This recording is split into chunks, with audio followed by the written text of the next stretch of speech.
I first heard about the trip, I love traveling, and I haven't been to Asia, and I really was a big fan of PowerMentor, and so when I heard about the trip and I heard about the purpose of the trip, I jumped on board right away. Doors only open if you take risks. So that's why I did. I just say yes to it. I said, yeah, I'll go. The whole trip was like a movie, beginning to end. Everything went perfectly fine.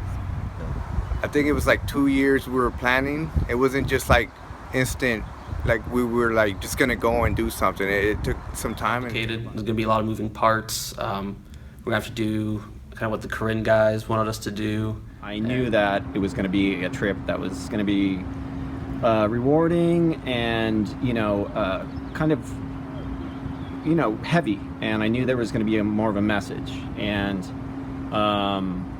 more of a purpose and a sense of, a special sense of meaning to the trip. I've never really went to a different country before, and this is not for a vacation. It was for a mission, to go help out the people in need. No, as we're moving along, Kevin was letting me know kind of the logistics and what we're going to be getting involved in. And to tell you the truth, I didn't think it was going to happen, but when the date came, it was a great feeling. So when we were at the airport, it felt like it was really going to happen. And so I knew that I was in for quite a challenge, but I knew that I was going with a diverse group of people, and we did all of our homework, and I know that he set up all the important logistics and connections to kind of lay the foundation to get us in. And this is going to be complicated, this is going to be difficult, but also kind of that excitement of these people are really behind us and they really want us to do this, so it was exciting. Yeah, so we just plan medical things and education, and that's all we plan for this year is again go and see anything we can help for medical system and education. And we also plan to make a schools and medical clinics. So when I met the Korean guys, I was surprised how committed they were with all the coordination and the meetings we were going through. And when I saw how serious they were, it made me want to be a part of something big too. Well, we were so far away. It was a 13-hour drive from Chiang Mai to Bangkok, and then a 5.5-hour drive through the most treacherous road into Lei Tangku that I've ever seen. That we got a chance to build some clinic tables made out of wood for this clinic, and I don't know, this wood was like hard as stone. It was ridiculous. We needed some I don't know, I felt like we needed chainsaws, but all we had was like saws, and it took us a while, but we got them done. But we also got help from the rest of the Korean guys there. We got some of them to start running a handmade hand generator. I don't know how they did it, but they pulled it off. How excited the people were when we showed them the videos of the guys back here in San Diego. Yeah. When I made college, and then I got a phone call for Kevin, and then he just told me that I have to talk to the people in the village, and then I feel so excited to talk to them. But when I saw you, Kevin, and the groups were there, and we talked to each other on Skype or Facebook, and I saw exactly what it looked like, and I met with the people, and we able to talk to the people. Really, really excited. So I was incredibly impressed. He was able to remotely get the Korean group on live at 2 a.m. their time in San Diego, so they could speak to the soldiers, to the IDP camp refugees. So it was incredibly effective. I just thought it was amazing. I got to see my parents. Before that, I was calling you. I was calling with a song. I was like, hey, son, can you make sure with the Kevins and those guys over there? So can you tell them where's my parents will be there and the place was over there, and then you guys make a real connection to each other, and literally you made it, and you met with my parents, and I met my parents. I was like, oh man. One of the most memorable things for me was DeGray's parents, when we were able to have them spend time with us, and we were able to Skype and get DeGray We had a hotel room for his parents that had never been to a hotel before, and then we allowed DeGray to communicate with them, setting up an iPad for them so that they could just talk freely and have, conversations with their family and everyone that the DeGray set up for them here. It was just amazing. So when we pass by refugee camps where there's like 10, 20,000 people that can't leave and they're just stuck there trying to survive, it's first thing that came into my mind was like, this is really unfair. Like, why are these people unable to just live in their own land? Why are they out here in the outskirts protected by a whole different government? Well, the trip to the military soldiers was shocking. It was heartbreaking. A lot of these soldiers looked, 15 and a half, 16 years old. And, at that age, nobody should be faced with that kind of, the violence and that threat of, another army coming in. I mean, I know it's a common theme with, many countries, the kind of ethnic cleansing by the military government. But it was kind of heartbreaking, but their sense of pride and their sense of need to maintain their land and defend their land and defend the people that are, innocent, and they just want to farm and they want to have simple lives. I think another part was the general. I remember DeGray, how surprised he was. He said, we were really surprised that you guys were able to do everything you said you guys were going to do. You did. And that was just amazing. And I think also seeing the guys when they got to get on the Skype and be able to talk to villagers and large groups of people and share their hearts with them, and that it was on loudspeaker, and then the people could talk back and the guys could hear them. And I thought how amazing, just how incredibly amazing of an opportunity that was to provide for them. I thought it was a really good meeting for the Karen guys and for really for them kind of getting to know some of what the general thought, and it sounded like he was really connected to what was going on with the Karen guys internationally and in the U.S. So I think it was actually turned out to be really good and really important that they kind of got that message. Yeah, it was really surprising. You guys met with the general. Meeting with the general was, first of all, he was a really hard person to track down and sit down with. I thought it was very heavy. It was very meaningful.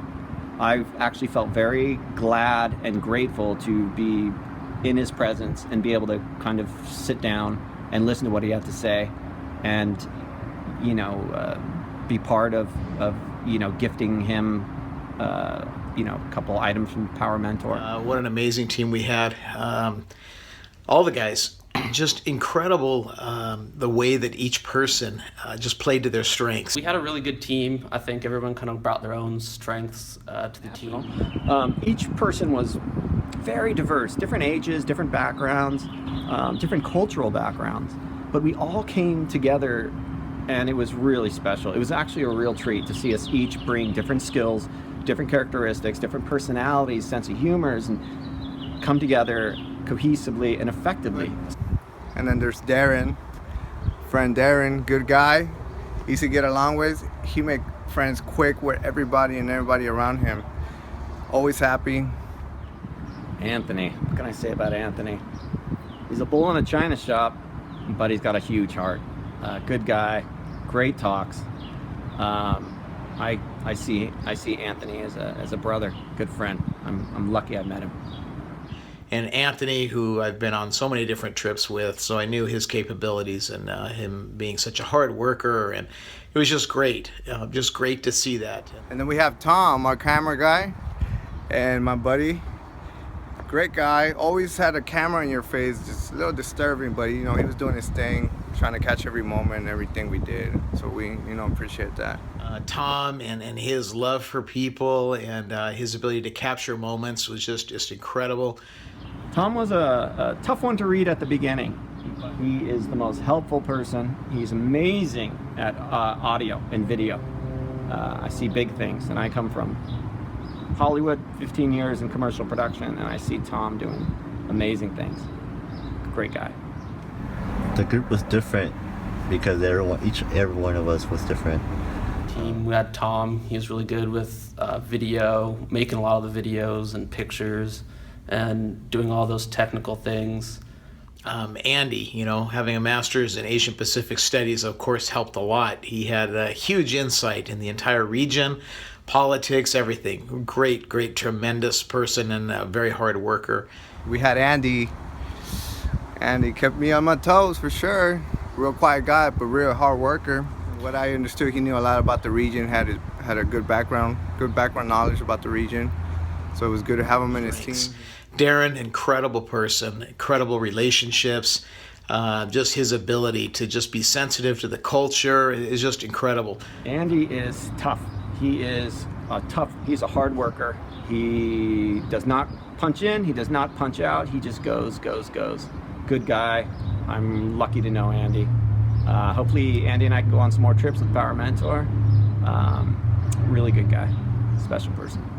Anthony, he was a really hard worker. We were out building exam tables in Leitanku. He was out there all the time, trying to help however he could and working really hard. He's Kevin LaChapelle, great guy, great leader. He got the things going. Sometimes we got into each other's nerves, but it's about getting the job done, and we were there for a reason, and I think if it wasn't for him, we weren't gonna get it done. So the leadership was needed, and it was there, and it was strong at times, but that's how we get things done. Kevin LaChapelle, what can I say about the guy? Great, amazing logistics, amazing leader. Put this trip on, changed my life, continues to change my life. Just great personality, funny, smart, and I look forward to many more trips with PowerMentor. It is a little intimidating, but I'll let you know for sure that once you go there and you come back, you're a different person. Not just inside, you feel different, and you see things different. When you go to places like that and you see people that don't have anything and are happiest people on earth, and you come here and you think because you don't have materialistic things that you can't live, right, or you're not happy. There's people that don't have anything and are happy. I think it's definitely worth your time to go and to just see a place like that and to see how you can help and how the people there need help and how we can better kind of coordinate that. And you're going to learn how to work with people from different cultures, language barriers. So you learn a lot when you go there, and the team really works well. I think it'll work well together, and you'll have a really impactful experience if you go. There was really no electricity or let alone running water, so if you wanted to do anything in the middle of the night, then you were out of luck, unless you had no fear. But I definitely didn't get up. I would just wait. I mean, when they wave goodbye, it's kind of sad that that you're leaving, but also it's kind of exciting. Like, where the next place we're going, what's our next opportunity, how can we keep helping them, and how can we help the next people that we go see. It really impacted me when we were leaving and everybody was waving goodbye. I felt like we shouldn't have left. I felt deep down inside that I wanted to stay a little bit longer. Not only because we were helping them, but because they became our friends. Kinyase and Ka, because Kinyase was really kind, and he was very considerate. At any given moment, he would do anything that we would ask. Kinyase and Ka, incredible guys that we just grew very, very attached to, and we look forward to continuing to support them in any way we can, and very, very thankful. I think the clinic at Leitanku was really interesting, just seeing how hard those guys worked. You could see the pride in the place just from walking around there, seeing how they treated all their equipment and just how they treated the people there. So I thought that was a really, really kind of impactful place for me when I went there.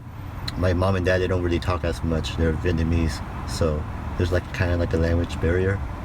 But I showed my dad the pictures, and him nodding his head was all I needed, because that shows that he really appreciated what I did, and it was.